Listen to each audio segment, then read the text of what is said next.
In 2008, the world learned an uncomfortable truth. Records could be changed, rules rewritten, and trust broken. So how do you keep a shared record of truth that nobody can secretly change? The answer isn't a company or a regulator. It's a blockchain. A blockchain is simply a shared digital ledger, copied across many computers. You can add new entries, but you can't alter the past. Instead of one authority holding the record, like a bank or government, everyone keeps the same copy.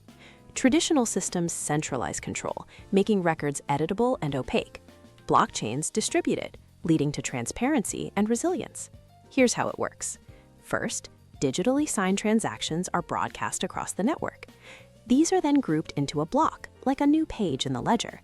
Before this page is added, the entire network checks it against the rules. Are the signatures valid? Do the balances exist? Only correct transactions move forward. Then, the crucial step.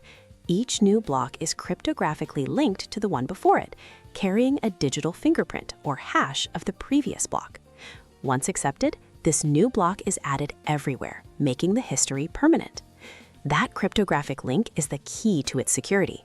Change a single character in a past entry, and every fingerprint that comes after it will break. The network would immediately reject the forgery. To rewrite history, an attacker would need to outtaste the entire honest network, an immense, economically impossible task on large chains. There's no single owner, no central switch to flip. The rules are enforced collectively. So, a blockchain isn't just a slow database.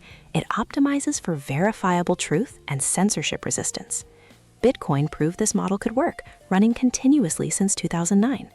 The core idea is simple. Use it where you can't fully trust a single operator. Keep what matters on a ledger no one can quietly change.